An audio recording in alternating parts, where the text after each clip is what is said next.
찬미 예수님, 오늘은 연중 제33주일이며 세계 가난한 이의 날입니다.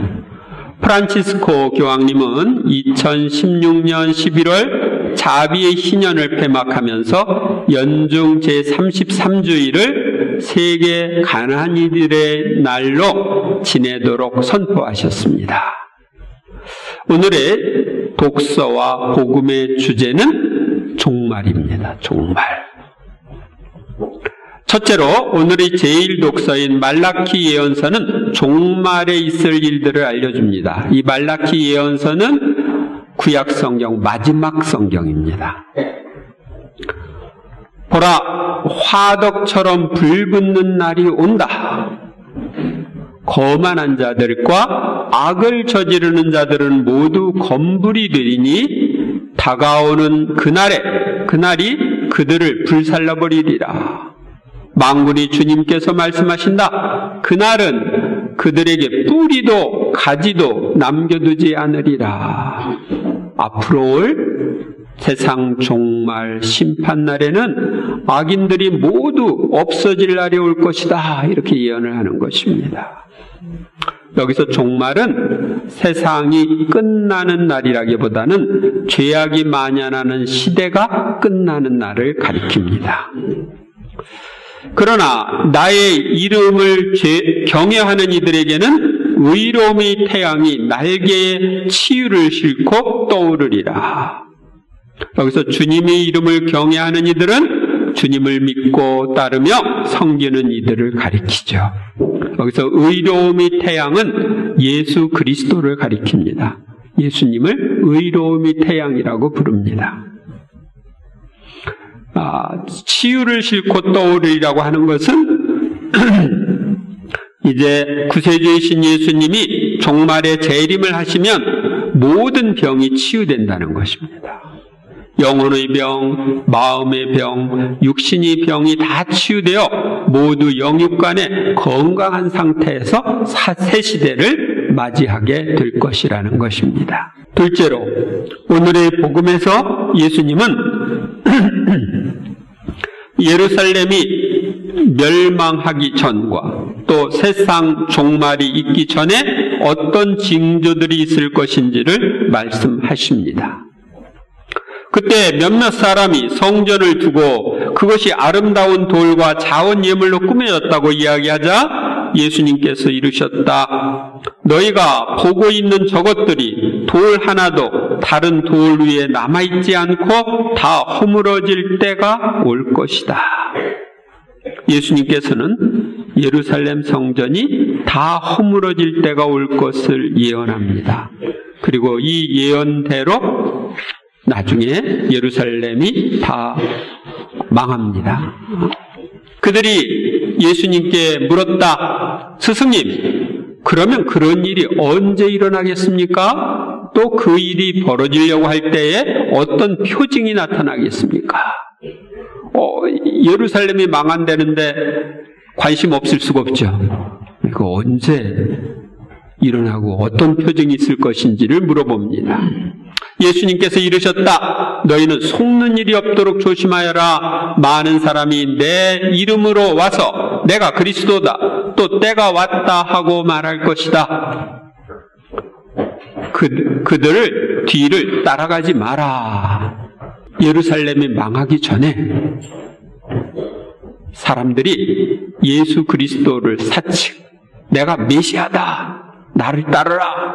그러면 로마 제국으로부터 독립을 하고 우리 민족이 전 세계를 지배하는 민족이 된다.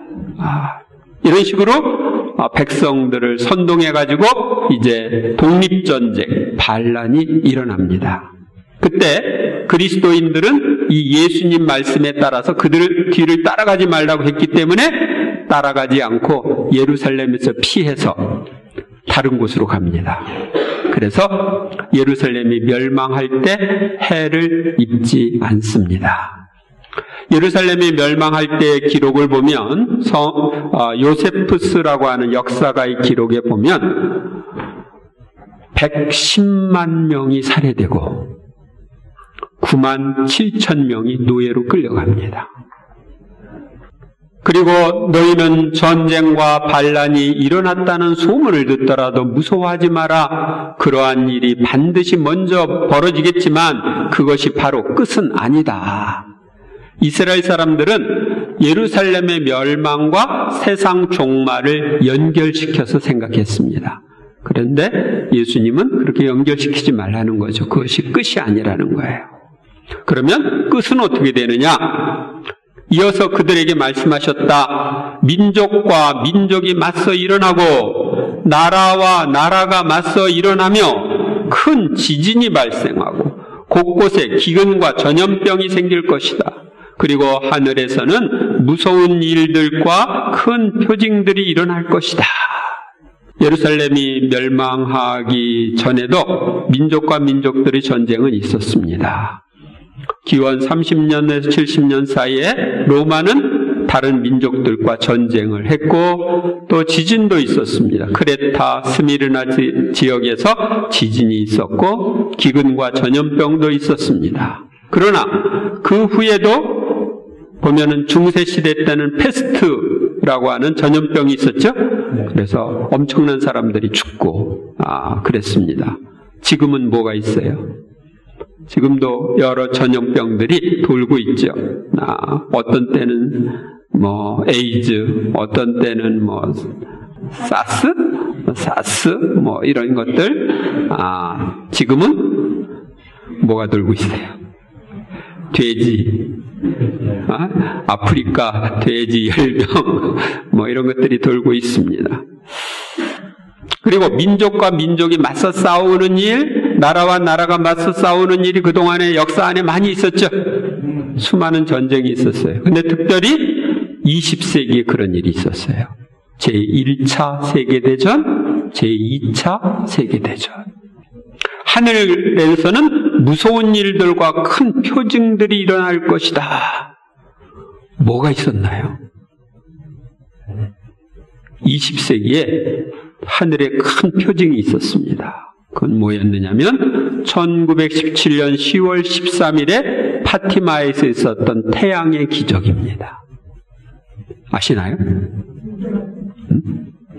이 태양의 기적은 수만 명이 다 목격을 했습니다.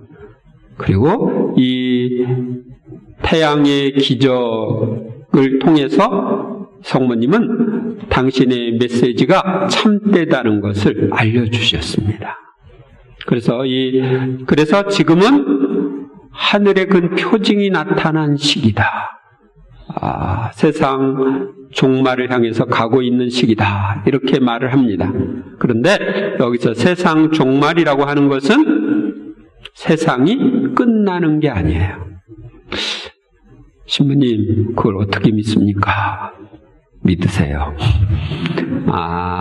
세상이 언제 끝나느냐? 이것 때문에 많은 사람들이 이단, 오류 여기에 빠져 있습니다.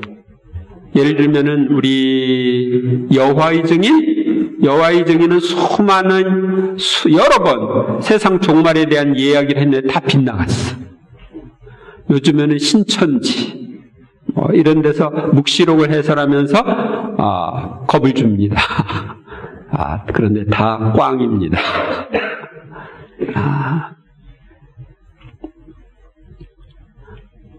그들은 세상적인 사고방식으로 성서를 해석하기 때문에 잘못된 길을 가는 것입니다. 그러나 교회가 또 성모님이 우리에게 주시는 메시지가 있습니다. 그것은 죄악이 만연하는 이 시대가 끝나고 새하늘 새 땅의 새 시대가 앞으로 올 것이다 하는 것입니다. 그래서 예수님이 이 세상에 계실 때 40일 후에 천국으로 승천하셨죠. 그래서 40일에서 하루를 100년으로 계산해서 예수님이 오시고 나서 세상을 마감할 때가 4000년이 될 거다. 그렇게 이야기하는 책이 있습니다. 그러면 앞으로 2000년 동안은 세상 멸망에 대한 얘기하면 안 됩니다. 아시겠습니까? 세상 끝난다 이렇게 얘기하면 안 돼요. 앞으로 2000년도 끄떡없이 지낼 겁니다. 그 이후에는 또 몰라요. 그러나 이 모든 일에 앞서 사람들이 너희에게 손을 대어 박해할 것이다. 너희를 회당과 감옥에 넘기고 내 이름 때문에 너희를 임금들과 총독들 앞으로 끌고 갈 것이다. 그러니까 예루살렘의 멸망이나 세상 종말이 있기 전에 박해가 있다 하는 걸 알려줍니다. 예루살렘이 멸망하기 전부터 박해는 있어서 처음에 스데파노가 순교를 하고 나서 신자들이 흩어지죠. 그리고 나중에 박해자 사울은 다마스커스로 피해간 신자들을 잡아서 예루살렘으로 데리고 가기 위해서 다마스커스로 가다가 다마스커스 근처에서 예수님의 발현을 목격하고 이제 개종해서 위대한 사도가 됩니다. 바오로 사도와 다른 사도들은 복음을 전하다가 총독들과 임금들 앞으로 끌려가서 박해를 받음으로써 이 예언이 이루어집니다. 이러한 일이 너희에게는 증언할 기회가 될 것이다. 그러나 너희는 명심하여 변론하는 말을 미리부터 준비하지 마라. 어떠한 적대자도 맞서거나 반박할 수 없는 언변과 지혜를 내가 너희에게 주겠다. 박해 시대 이런 일이 실제로 이루어졌습니다. 박해를 받던 신자들이 말을 하면 박해자들이 답변을 못하는 거예요. 왜? 그 말이 옳으니까. 부모와 형제와 친척과 친구들까지도 너희를 넘겨 더러는 죽이기까지 할 것이다. 그리고 너희는 내 이름 때문에 모든 사람에게 미움을 받을 것이다. 실제적으로 이러한 일들이 있었죠. 가까운 사람들이 고발해서 박해를 당하고 미움을 받고 또 죽기까지 했습니다. 박해 시대의 신자들에게 이 말씀이 이루어졌던 것입니다. 그러나 너희는 머리카락 하나도 잃지 않을 것이다. 이게 무슨 얘기냐? 이건 박해를 받아 죽더라도 나중에 부활할 것이다 하는 것을 암시해 줍니다. 너희는 인내로서 생명을 얻어라. 예수님께서는 박해를 인내로 견딤으로써 영원한 생명을 얻으라고 공고하십니다. 많은 신자들이 박해 시대에 이 말씀대로 인내하며 살아 영원한 생명을 얻었습니다. 그런데 지금은 박해가 다 끝난 것처럼 보이죠? 그러나 아직도 박해가 계속되고 있습니다. 공산권, 중국이라든지 북한이라든지 이런 데뿐만 아니라 이슬람권, 이런 데서 그리스도교를 전할 수 없습니다. 전하다가 잡히면, 추방을 당하든지 감옥에 가든지 해야 합니다. 유대인들 사이에서도 복음을 전할 수 없습니다. 여러분들이 이스라엘에 가서 어떤 유대인에게 복음을 전해서 그를 세례를 받게 하면 그 세례 받은 사람하고 여러분들은 감옥에 가야 합니다. 이렇게 박해가 있습니다. 또 요즘에는 그런 물리적인 박해 말고도 수많은 박해가 있습니다. 세상에 많은 유혹에 빠져서 사람들이 신앙을 버리는 피 흘리지 않는 박해, 그런 것이 있습니다. 어떤 사람은 자기 이익 때문에 그 이익 추구를 위해서 성당에 안 나오고 여러 가지 죄 속에서 살면서 또 성당에 안 나오는 이들도 있죠. 우리는 그들을 위해서도 기도해야 합니다. 셋째로 오늘의 제2독서인 데살로니가 후서는 종말을 앞두고 있는 우리가 어떻게 살아야 하는지를 알려줍니다. 형제 여러분, 우리를 어떻게 본받아야 하는지 여러분 자신이 잘 알고 있습니다. 우리는 여러분과 함께 있을 때에 무질서하게 살지 않았고 아무에게도 양식을 거저 얻어먹지 않았으며 오히려 여러분 가운데 누구에게도 폐를 끼치지 않으려고 수고와 고생을 하며 밤낮으로 일하였습니다. 종말이 가까웠으니까 그냥 대충 살자. 일하지 말고. 이러면 안 된다는 거예요. 무질서한 생활, 남에게 폐해를 끼치는 생활을 하며 살지 않고 열심히 수고하며 일해야 한다는 것입니다. 사실 우리는 여러분 곁에 있을 때 일하기 싫어하는 자는 먹지도 말라고 거듭 지시하였습니다. 그런데 듣자 하니 여러분 가운데 무질서하게 살아가면서 일은 하지 않고 남의 일에 참견만한 자들이 있다고 합니다. 그러한 사람들에게 우리는 주 예수 그리스도의 이름으로 지시하고 권고합니다. 묵묵히 일하여 자기 양식을 벌어먹도록 하십시오. 바오로 사도는 초기 교회에 자기의 것을 이렇게 나누는 생활, 음식을, 재산을 이렇게 나누는 생활을 할 때 일하지 않고 폐를 끼치는 사람, 먹기만 하는, 나눔만 받는 이런 사람들에게 자기가 먹을 건 자기가 벌어서 먹도록 하라고 지시합니다. 구세주께서 재림하시는 종말의 날에 세상의 악인들은 사라지고 주님을 경외하는 이들은 치유를 받아 건강하게 살 수 있다는 것을 오늘 제1독서는 말합니다. 또 예루살렘의 종말과 세상 종말에 나타낼 징표를 예수님은 말씀하십니다. 그런데 종말 중에 제일 중요한 종말은 뭐냐면 우리 개인의 종말입니다. 개인의 종말은 뭐요? 죽음이에요, 죽음.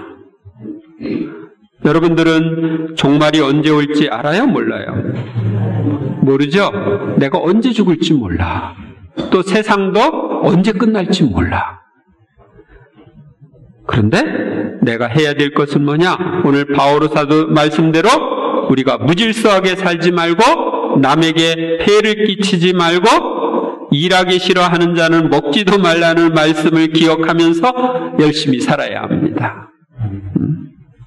오늘 세상 종말이 온다 하더라도 오늘 나는 한 그루에 사과나무를 심겠다 하는 말을 한 사람도 있죠. 다시 말하면 우리에게 맡겨진 일을 충실히 하면서 종말을 준비해야 되는 거예요. 종말은 일하지 않고 재산 정리해가지고 어디로 피해가서 우리만 살겠다 이러는 것은 아닙니다. 여러분들은 이 구원, 내세, 종말 이런 것들에 대해서 잘 알고 싶은 분들이 혹시 있을지 모르겠어요. 그래서 제가 지난번 본당에서 거기에 대한 강의를 했습니다. 구원과 내세 페이정이라는 제목으로 강의를 했는데 유튜브에 올라와 있어요. 그러니까 구원과 내세 피정 강의를 한번 들어보시면은 여러분들이 올바로 세상을 살아가는데 도움이 될 것입니다.